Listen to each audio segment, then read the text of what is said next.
தங்கவயல் நகர சபையின் 35 வார்டுகளிலும் தமது கட்சி வேட்பாளர்கள் போட்டியிடுவார்கள் என்று இந்திய கம்யூனிஸ்ட் கட்சியின் கோலார் மாவட்ட செயலாளரும் பிரபல வழக்கறிஞருமான ஆர் ஜோதி பாசு தெரிவித்தார். தேர்தலுக்கு பிறகு தங்கவயல் நகர சபையில் செங்கொடி ஆதிக்கம் செலுத்தும் என்றும் அதற்காக தங்கவயல் முழுவதும் உள்ள அனைத்து வார்டுகளிலும் இளைஞர் படை இப்போதே களம் இறங்கும் என்றும் அவர் கூறினார். கட்சியின் அகில இந்திய இளைஞர் பெருமன்றத்தின் கோலார் மாவட்ட மாநாடு தங்கவயல் ராபர்சன் பேட்டையில் இன்று நடந்தது. நூற்றுக்கணக்கான இளைஞர்கள் பங்கேற்ற எழுச்சி மிகுந்த ஊர்வலம் நடந்தது. இனி இந்த காட்சிகளை இப்போது பார்க்கலாம்.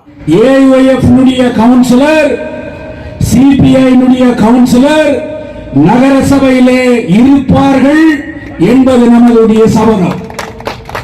35 வார்டுகளிலோ நாங்கள் இணைந்து களம் காணுவோம். கதிரறிவால் சின்னம் நகர சபையிலே ஆதிக்கத்தை செலுத்தும் என்பது கூட இந்த மாநாட்டினுடைய வரலாறு. நெக்ஸ்ட் மிகப்பெரிய அனல் பறக்கிற வகையிலே, மக்கள் பிரச்சனைகளை தட்டி கேட்கின்ற வகையிலே, மக்களுக்காக குரல் எடுக்கின்ற வகையிலே, தங்க சுரங்க பீடுகளை சொந்தமாக்கின்ற வகையிலே பல பிரச்சனைகளை தட்டி கேட்கின்ற ஒரு நகர சபை வருகின்ற நகர சபை.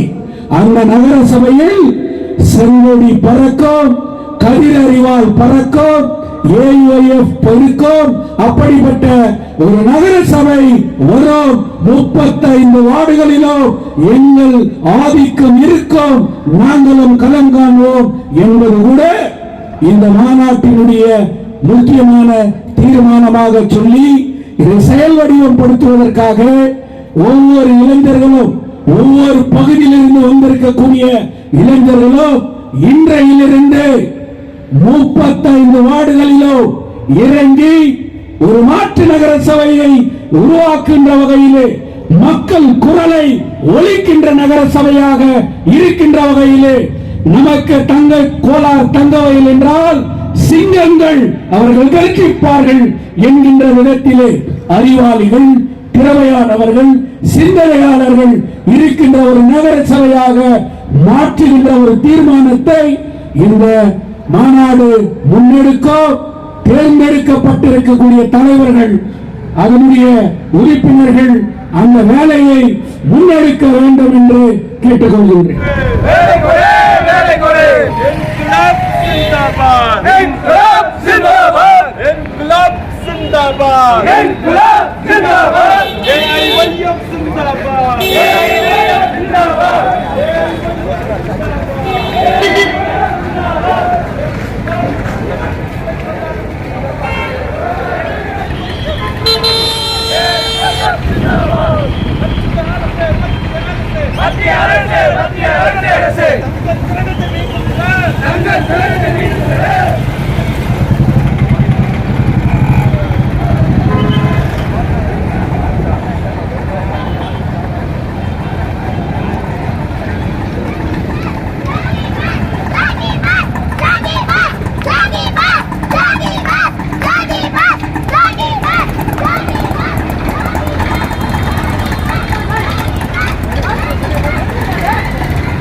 இலவச கல்வி, ஆரம்ப கல்வி முதல் ஆராய்ச்சி கல்வி இலவசமாக கொடுக்கக்கூடியது அந்தந்த அரசாங்கத்தின் கடமை.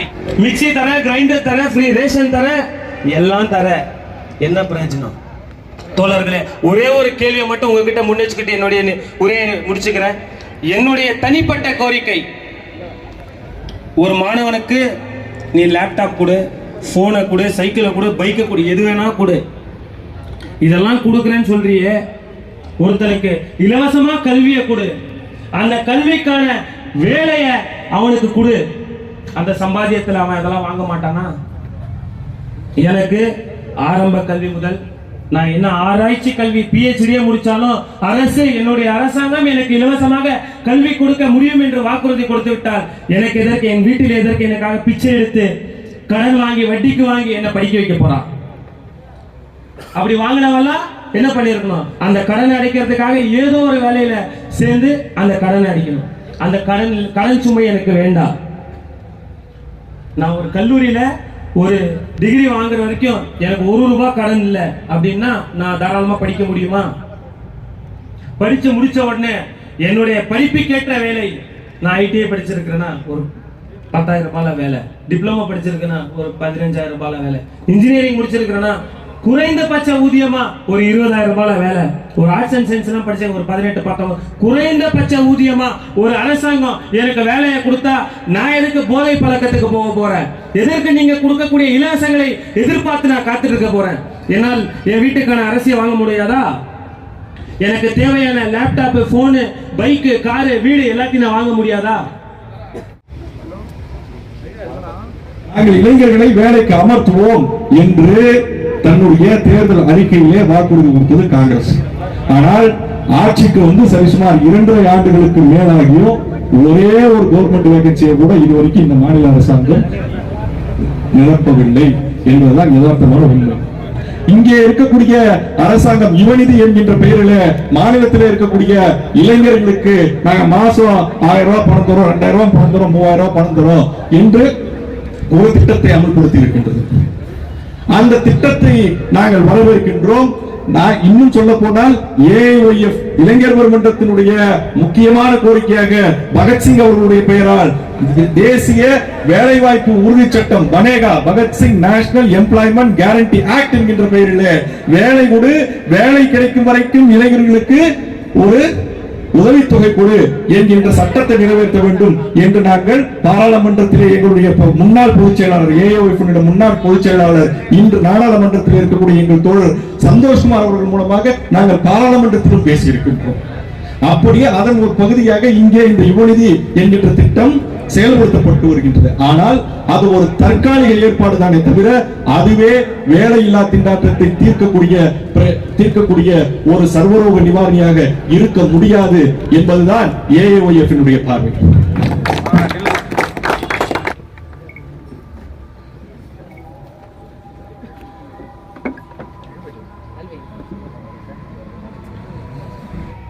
அரசியல் சாசன சட்டத்திற்கு ஆபத்து ஏற்பட்டிருக்கிறது. அந்த அரசியல் சாசன சட்டத்தை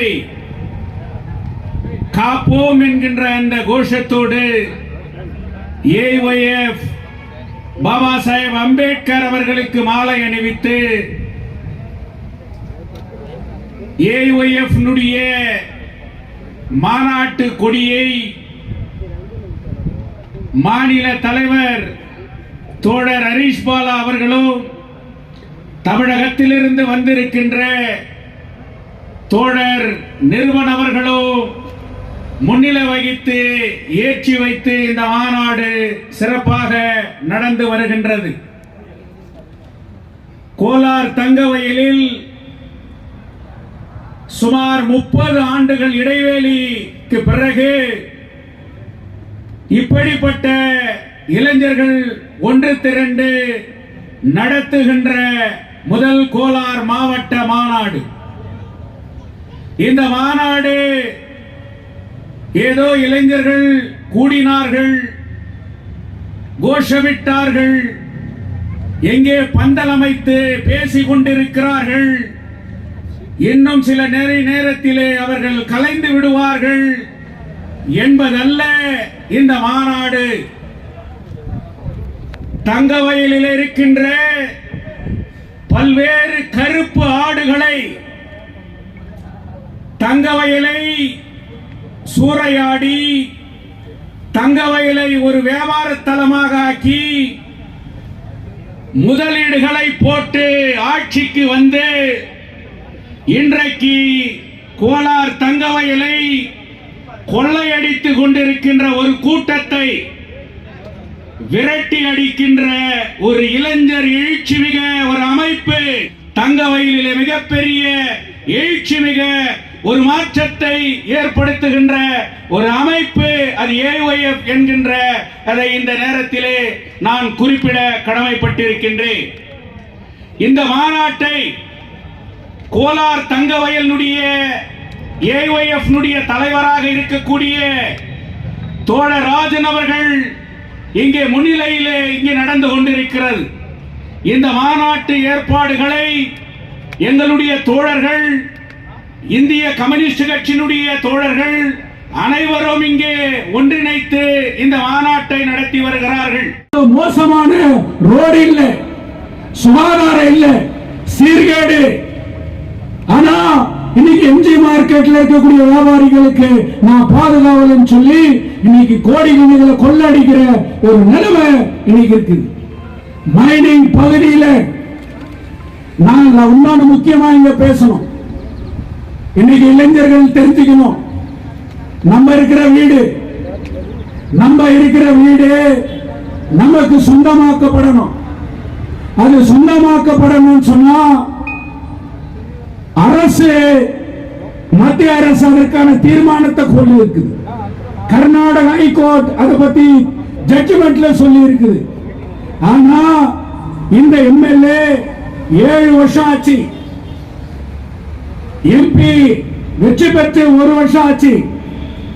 இந்த வீடுகளை சொந்தமாக்குறதுல நீங்கள் எடுத்த நடவடிக்கை என்ன?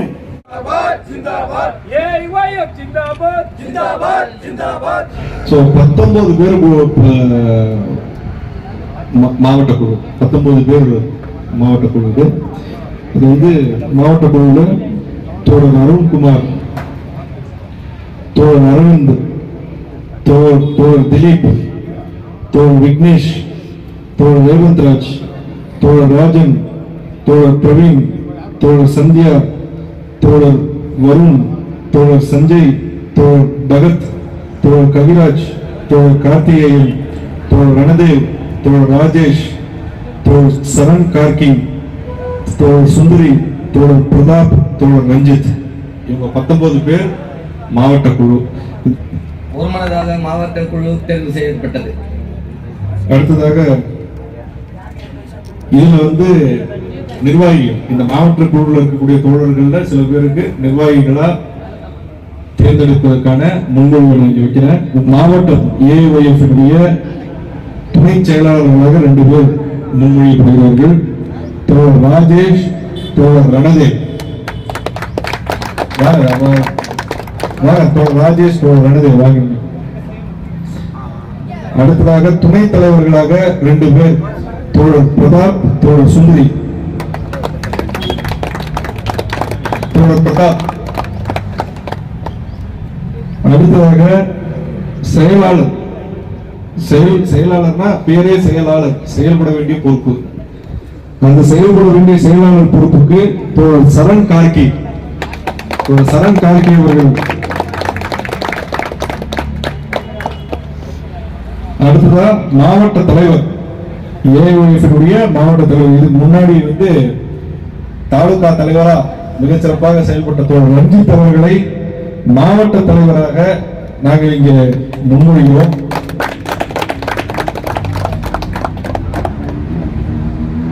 ஏதாவது ஆட்சேபம் இருக்குங்களா? நிர்வாகிகள் ஒருமனதாக தேர்வு செய்யப்பட்டார்கள். ஓகே. ஸோ இப்போ இந்த கமிட்டி அப்படின்றது ஒருமனதாக தேர்வு செய்யப்பட்டிருக்கிறது. எல்லா பகுதிக்கும் ரெப்ரசன்டேஷன் கொடுத்து